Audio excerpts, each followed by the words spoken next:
Hello dear students, आज हम करने वाले हैं क्लास 8 चैप्टर नंबर 3 जिसका नेम है विजडम पेव्स द वे। उसके क्वेश्चन आंसर। ठीक है, ये जो है आपका let us think and reflect का पार्ट 2 है, क्योंकि इसमें हम जो है इससे पहले जो एक्सट्रैक्ट बेस्ड क्वेश्चन थे वो हमने ऑलरेडी कर लिए हैं। आज हम कर रहे हैं जो क्वेश्चन आंसर हैं आपके। ठीक है, उसका सेकेंड पार्ट है आंसर द फॉलोइंग क्वेश्चन। तो सबसे पहले हम क्वेश्चन देख लेते हैं। फर्स्ट क्वेश्चन जो है, what does the dusty road leading to Ujjain tell us about the challenges of the young man's journey. ठीक है, मतलब ये कहता है कि जो डस्टी रोड, मतलब टेक्स्ट के अंदर जो डस्टी रोड उसने लिखा है राइटर ने, लीडिंग टू उज्जैन, की उज्जैन की तरफ जो रोड जा रहा था वो डस्टी था। ये हमें क्या बताता है उन यंग मैन की जर्नी में आने वाले चैलेंजेस के बारे में।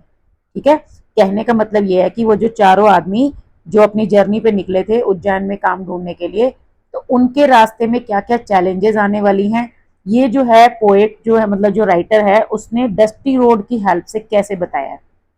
क्लियर? क्वेश्चन एक बार फिर से ध्यान से सुन लीजिए। What does the dusty road leading to Ujjain, कि ये जो डस्टी रोड है उज्जैन की तरफ जाने वाला, वो हमें क्या बताता है। Tell us about the challenges, challenges के बारे में जो चारों यंग आदमियों ने अपनी जर्नी में फेस की थी। ठीक है, तो ये इसका क्वेश्चन नंबर 1 है। तो इसका आंसर क्या है, ये आपका नंबर 1 का आंसर है। आप वीडियो को पॉज करके आंसर नोट कर सकते हो। आंसर है the dusty road leading to Ujjain in the story. ठीक है, कि जो डस्टी रोड है लीडिंग टू उज्जैन, उज्जैन की तरफ जाने वाला, in the story symbolizes the difficulties and hardships that the four young men face in their journey to seek a better future।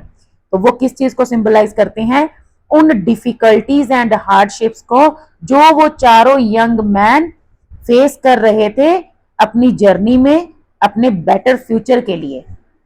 ठीक है, मतलब वो किसी एक काम की तलाश में जा रहे थे, तो उनके सामने जो भी मुश्किलें आने वाली थी वो जो है राइटर ने हाईलाइट की हैं, सिंबलाइज की हैं डस्टी रोड की हेल्प से। द रोड बीइंग डस्टी, अब ये जो रोड है इसको डस्टी क्यों कहा गया है, shows that the path was not smooth और इजी।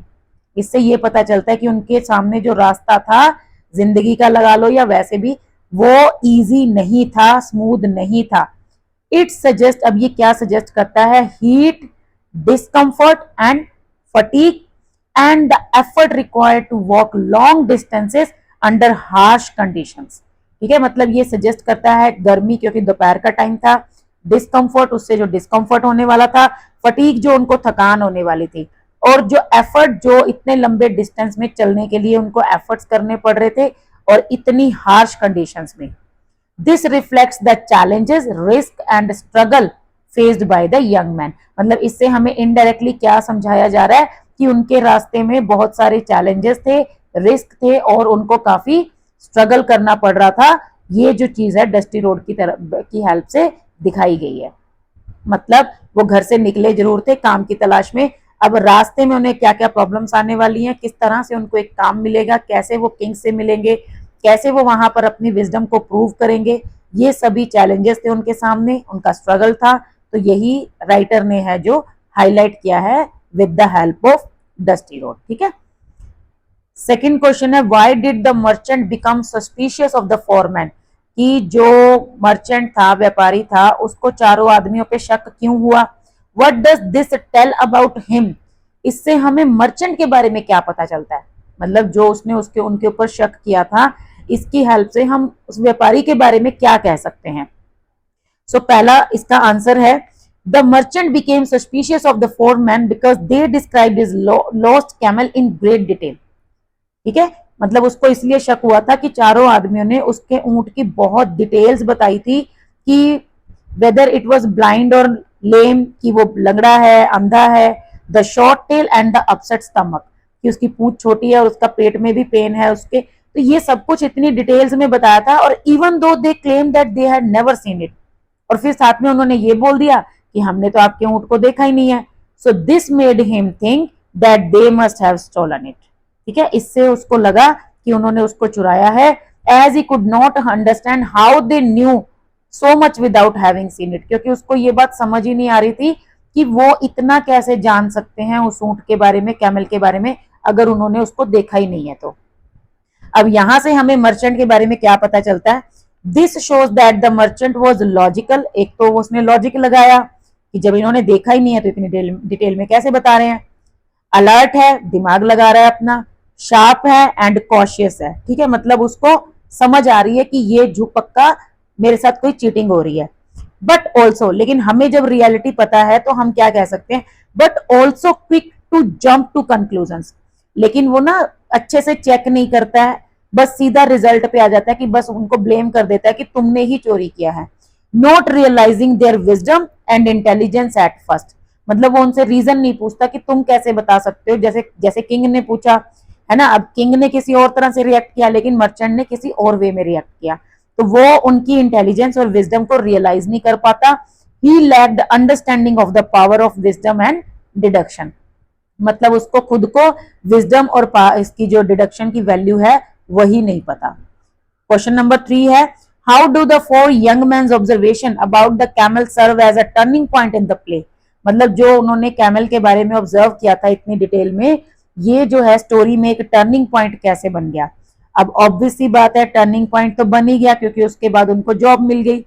राजा ने उनको इतना बड़ा जो है एक मतलब अपने उसमें अपने किंगडम में उनको रख लिया एज एन एडवाइजर, तो ये तो एक उनको बहुत बड़ी अपॉर्चुनिटी मिल गई ना। So the 4 young men's observation about the lost camel serve as a turning point in the play. तो ये कैसे एक टर्निंग पॉइंट हुआ? Because it is the moment when their hidden intelligence and sharp reasoning are revealed. क्योंकि यही एक moment था जब उनकी इंटेलिजेंस और उनकी जो रीजनिंग पावर थी वो सामने आई। रिवील का मतलब होता है सामने आना, किसी चीज का मतलब पता लग जाना, दिख जाना, ठीक है। Not only to the merchant, ना कि सिर्फ मर्चेंट को, but eventually to the king and his court, बल्कि किंग को भी और उसके दरबारियों को भी, मतलब सबको पता चल गया था कि वो कितने इंटेलिजेंट है। This helps them to get important post in the king's court, इससे उनको किंग के कोर्ट के अंदर एक बड़ी अच्छी पोस्ट मिल गई। Which fulfils their goals and changes their life for ever, जिससे उनका गोल पूरा हो गया और उनकी लाइफ हमेशा के लिए चेंज हो गई। So this was the turning point in their life. Question number 4 है, why did the king believe the 4 young man and not the merchant, राजा ने मर्चेंट की बजाय, व्यापारी की बजाय उन चारों यंग मैन पे क्यों बिलीव किया? मतलब वो मर्चेंट पे भी तो कर सकता था ना कि हाँ तुमने ही चुराया है, लेकिन उसने उन पे बिलीव क्यों किया? The king believe the young man, king ने यंग मैन को बिलीव किया, not the merchant, because he was wise and fair, क्योंकि राजा जो खुद था वो भी काफी होशियार था और वो फेयर मतलब किसी के साथ चीटिंग नहीं करता था।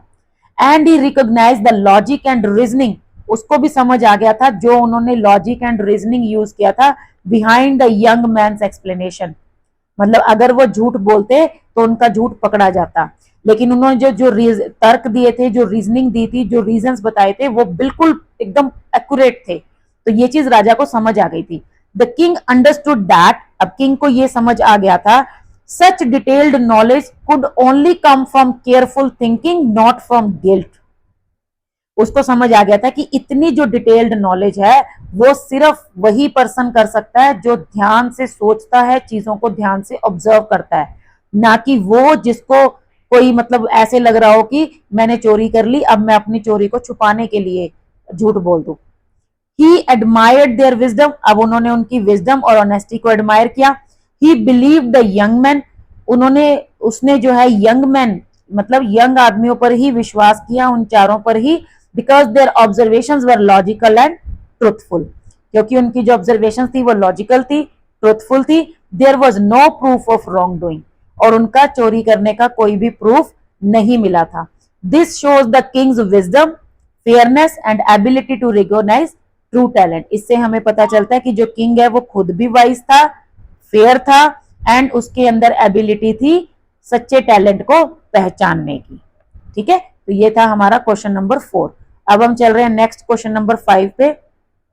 How does the capability of the 4 young man make them suitable to become advisors, मतलब जो चारों यंग मैन में जो कैपेबिलिटीज थी उनको सुटेबल कैसे बनाती है एडवाइजर्स बनने के लिए, मतलब उनके अंदर जो क्वालिटीज थी वो एक एडवाइजर के अंदर क्यों चाहिए होती हैं, ठीक है, कैसे वो सूट करते थे इस पोस्ट को। So the capability of the four young men makes them highly suitable to become advisors because they demonstrated the key qualities that are essential for wise and effective guidance in a king's court. उनकी जो capability थी वो इसलिए उनके advisers बनने के लिए बिल्कुल सूट करती थी। क्यों? क्योंकि उन्होंने वो की क्वालिटीज मतलब वो इंपॉर्टेंट क्वालिटीज दिखाई थी जो कि जरूरी होती हैं, दैट आर एसेंशियल, जो कि जरूरी होती हैं किसके लिए? For wise and effective guidance in a Kings court. मतलब एक राजा के दरबार में सही से इफेक्टिव गाइडेंस करने के लिए, डिसीजंस लेने के लिए जो की क्वालिटीज चाहिए होती हैं, एसेंशियल मतलब जो इंपॉर्टेंट होती हैं, चाहिए होती हैं, वो सब क्वालिटीज उनके अंदर थी और उन्होंने वो चीज साबित कर दी थी। ठीक है, जैसे राजा के दरबार में कोई केस लेकर आ गया तो अब राजा उस चीज को कैसे सॉल्व करेगा? तो वो एडवाइजर्स की हेल्प से ही शो करता है और एक एडवाइजर के अंदर इतनी विजडम, इतनी इंटेलिजेंस जो है वो होनी चाहिए, ऐसे उनको ऑब्जर्व करना आना चाहिए। अब वो क्या क्वालिटीज हैं? दे शो, अब उन्होंने क्या क्या शो किया था? कीन observation, strong reasoning, honesty, teamwork, and wise judgment. All qualities that a good king needs in trusted counselors. ऐसी ये क्वालिटीज थी जो कि एक अच्छे राजा को अपने काउंसलर्स में चाहिए होती है ताकि उसको सही से वो गाइड कर पाए। जैसे कीन ऑब्जर्वेशन क्या होता है? चीजों को ध्यान से देखना, ये उन चारों में था। स्ट्रॉन्ग रीजनिंग मतलब प्रॉपर रीजनिंग करके कंक्लूजन निकालना, ये भी उनमें था। ऑनेस्टी मतलब ईमानदारी, उन्होंने तो नहीं चुराया था कैमल। टीम वर्क, चारों ने मिलके काम किया। वाइज जजमेंट, चारों ने मिलके जज किया, चीजों को समझा। तो ये उनके अंदर क्वालिटीज थी जो कि एडवाइजर्स में या काउंसलर्स में होनी चाहिए। उसके बाद हमारा लास्ट क्वेश्चन है, question number 6, why does the merchant feel ashamed? Merchant को शर्म क्यों आ गई? For accusing the for young man, कि उसने उन चारों आदमियों पर इल्जाम लगाया ऑफ स्टीलिंग हिज कैमल, कि उन्होंने उसका ऊंट चुराया था। एक्सप्लेन योर ओन वर्ड्स, मतलब उसको शर्म क्यों महसूस हुई बाद में? ऑब्वियस सी बात है, जब किसी पे झूठा इल्जाम लगेगा और वो बाद में साबित हो जाएगा तो उसको शर्म तो उनको आएगी हुई।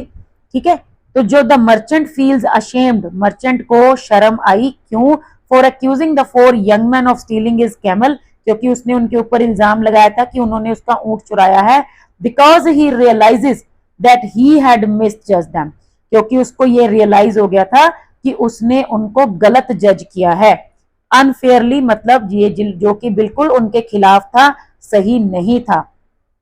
Instead of recognising their intelligence, उनकी इंटेलिजेंस को रिकॉग्नाइज करने की बजाय ही had jump to the wrong conclusion, उसने एकदम से डिसीजन ले लिया और रॉन्ग कंक्लूजन कर दिया। Based on assumptions and doubt, बस उसने ये मान लिया था कि, और उसको शक हो गया था कि उन्होंने इतनी डिटेल में कैमल के बारे में बताया तो पक्का उन्होंने ही चुराया होगा। ही रॉन्गली एक्यूज देम, उसने उनके ऊपर गलत इल्जाम लगाया। Failing to recognise their wisdom and innocence, और वो उनकी विजडम और इनोसेंस को नहीं पहचान पाया। हिज शेम रिफ्लेक्ट्स, अब जो उसको शर्म आई थी उससे क्या साबित होता है? कि वो पछता रहा था। His regret for judging too quickly, कि एकदम से जज करने के लिए, मतलब एकदम से डिसीजन लेने के लिए और किसी पे इल्जाम लगाने के लिए वो उसको पछतावा हो रहा था। एंड मिसअंडरस्टैंडिंग ट्रू इंटेलिजेंस, और उसने जो है उनकी इंटेलिजेंस को गलत अंडरस्टैंड किया था, मिसअंडरस्टैंड किया था। इस बात पे उसको शर्म आ रही थी और उसको मतलब अच्छा नहीं लगा और वो शर्मसार हो गया। तो ये थे हमारे क्वेश्चन आंसर इस चैप्टर के। थोड़े से मुश्किल हैं और थोड़े लेंथी भी हैं क्योंकि जो वर्ड्स हैं वो थोड़े से टिपिकल हैं, लेकिन ऐसा कुछ नहीं है कि आप कर नहीं पाओगे। अगर आप आराम से बैठ के इन क्वेश्चंस को अच्छे से समझते हो और आंसर्स को अच्छे से सीखने की कोशिश करते हो तो nothing is impossible in this world. ठीक है, तो अच्छे से सीखिएगा, ध्यान से समझिएगा, आंसर्स को लिख लीजिए, याद कर लीजिए अच्छे से। अगर आपको लगता है कि आप इसको इजी वर्ड्स में कन्वर्ट कर सकते हैं तो वो भी आप कर सकते हैं, that is up to you. ठीक है, so these are just model answers, you can rewrite them in your own words as well. So this is all for today's video. See you in the next video. Thank you. Bye.